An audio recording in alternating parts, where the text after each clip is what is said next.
आज हम बात कर रहे हैं जगदीश, एक आरटीआई एक्टिविस्ट की नृशंस हत्या हरिद्वार में कर दी गई। उनके घर के पास खेत में उनकी लाश मिली। उनको पत्थरों से कुचलकर मार दिया गया। उनका कसूर सिर्फ इतना था कि वो सच जानना चाहते थे। उन्होंने कुछ ऐसी सूचनाएं शासन प्रशासन से मांगी थी जिनके खुलासा होने के बाद कई लोगों के चेहरों से पर्दाफाश हो जाता और इसी डर के कारण उन लोगों ने जगदीश की हत्या कर दी। क्या कुछ कहना है आरटीआई एक्टिविस्ट जो हैं अलग अलग क्षेत्रों में जो काम कर रहे हैं सूचना के अधिकार के तहत, उन लोगों का क्या कहना है वो भी सुन लेते हैं।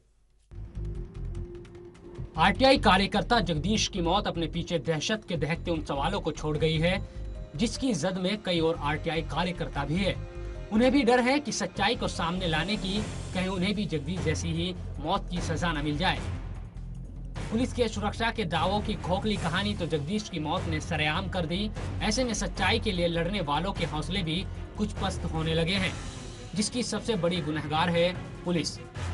खुद आरटीआई कार्यकर्ता इस बात को बता रहे हैं कि अक्सर ग्रामीण परिवेश में मनरेगा घोटाले और राशन घपलों की बातें सामने आती है, जिसके पीछे कहीं न कहीं प्रशासनिक इकाइयों की ही कड़ियां जुड़ी होती है। इसके खिलाफ कोई कार्रवाई तो होती नहीं है, लेकिन सच्चाई को उजागर करने वालों को मौत की सजा जरूर दे दी जाती है।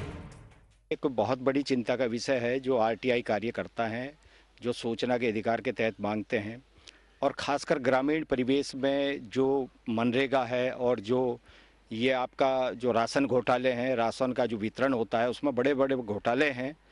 और ये एक चिंता का विषय है कि ऐसे कार्यकर्ताओं को जब इस तरह की सूचना मांगते हैं तो उनको कहीं संरक्षण नहीं मिलता। कार्यकर्ताओं को सबसे बड़ी बात है कि पुलिस और प्रशासन जो है वो इतनी अहमियत नहीं देता इन कार्यकर्ताओं को, उसको गंभीरता से नहीं लेता, जो एक बहुत चिंता का विषय बनता है। और ये अगर जो यही सिलसिला चलता रहा जिस तरह से उसकी हत्या हुई है और हत्यारों को यदि सजा नहीं मिली, और इसमें एक मैं कहना चाहूँगा कि पूरी कड़ी इसमें जो इन्वॉल्व है, चाहे वो भ्रष्ट प्रशासनिक अधिकारी रहे हों, चाहे पुलिस के अधिकारी रहे हों, सब पर कार्रवाई होनी चाहिए। तो आगे आने वाले कार्यकर्ताओं का मनोबल बढ़ेगा और आरटीआई जो एक हम लोगों को एक अधिकार मिला है उसका सदुपयोग होगा। विजय चौहान कहते हैं कि वो भी पर्यावरण और नदियों की स्वच्छता जैसे मुद्दों पर काम करते हैं। ऐसे में इस गोरख धंधे में लिप्त लोग पहले तो सच्चाई उजागर न करने की मिन्नतें करते हैं, लेकिन धीरे धीरे से मिन्नतें धमकियों में बदल जाती है। लेकिन पुलिस प्रशासन उनकी बातों को कोई अहमियत नहीं देता। हम लोगों को तो हम पर्यावरण पर काम करते हैं, गंगा पर काम करते हैं, हम सूचना के अधिकार के तहत मांगते हैं, हमको भी धमकाया जाता है, दाएं बाएं से धमकियां आती हैं या फिर लोग सिफारिश करते हैं कि आप ऐसा नहीं कीजिए, नहीं तो आपको भी अपनी जान से हाथ धोना पड़ेगा। इस तरह के वारदात हम लोगों के साथ भी। यहाँ के टीचर रहे हैं और दबंग थे थोड़ा सा, वो सूचना के अधिकार में किसी से दबते नहीं थे, मांगते थे। और खासकर पुलिस का मैं कहना चाहूँगा कि पुलिस का सहयोग मात्र जहाँ वो रहते थे उससे 200 मीटर ही दूरी पर है। अगर जो इस बातों को गंभीरता से पुलिस लेती, उनको संरक्षण देती, तो शायद उनकी हत्या ना होती। बहरहाल जगदीश की मौत से समूचा हरिद्वार स्तब्ध है, तो दूसरे आरटीआई कार्यकर्ताओं को जगदीश की मौत में खुद के लिए भी खतरे की आहट सुनाई दे रही है। लेकिन सभी बेबस है क्योंकि पुलिस या नाकामी के आगे सब हार गए हैं। नेटवर्क 10 के लिए हरिद्वार से किरणकांत शर्मा की रिपोर्ट। वाकई एक बड़े सवाल के साथ जगदीश की मौत हुई है।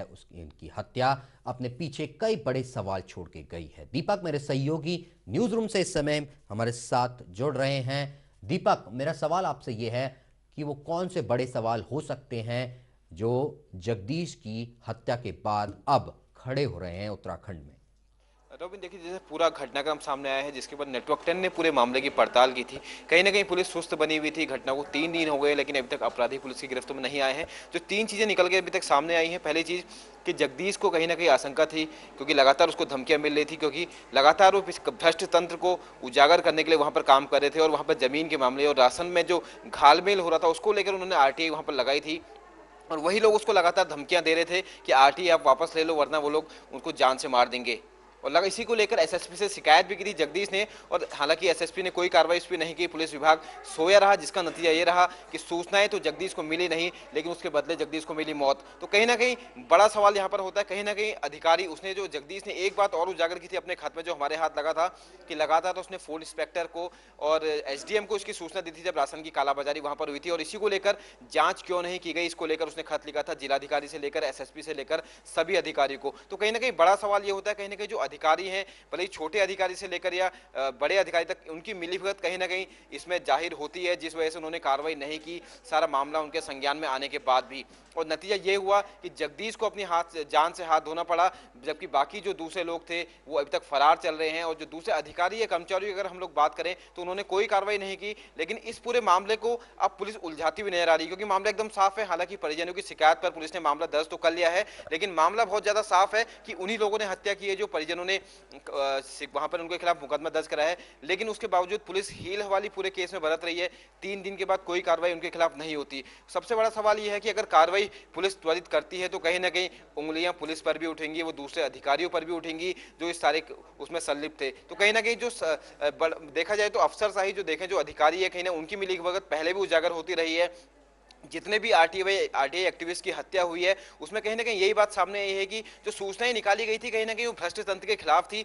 बड़ा घालमेल हुआ था, जनता के पैसे का दुरुपयोग हुआ था, उसी को सार्वजनिक लाने के लिए आरटीआई लगाई गई थी। और लास्ट में जब सूचना वापस नहीं ली जाती, बार बार धमकियां देने के बाद, तो जो सूचना लगाता है उसी को रास्ते से हटा दिया जाता है। जगदीश वाले केस में भी ऐसा ही हुआ। और जितने भी आरटीआई एक्टिविस्ट की हत्याएं हुई हैं पूरे देश भर में, जो एशियन ह्यूमन राइट कमीशन की जो रिपोर्ट आई है कि पिछले 1 साल में 12 लोगों की हत्याएं इस तरीके से हुई है, तो 90% केसों में यही कुछ सामने आया था। रॉबिन, दीपक, पुलिसिया कार्रवाई तो अपनी जगह है ही, वो भी संदेह के घेरे में, शक के नजरिए से देखा जा रहा है कि वो क्यों उन्हें सुरक्षा नहीं दी गई। ये एक सवाल तो है ही, ये बड़ा सवाल है।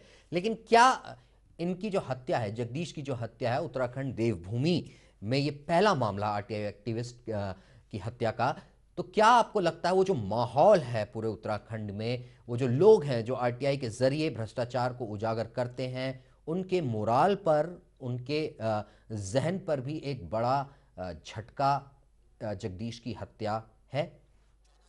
बिल्कुल रोबिन, जिस तरीके से प्रदेश में ये पहला मामला है, कहीं ना कहीं अभी तक इससे अछूता रहा था। भले ही बात करें राजस्थान की, बात करें मध्य प्रदेश की, बात करें दिल्ली हो या उत्तर प्रदेश, बिहार, गुजरात, आंध्र प्रदेश और मुंबई में बहतरे ऐसे मामले आए थे। आरटीआई एक्टिविस्ट को धमकियां दी गई थी, उनकी हत्या हुई थी।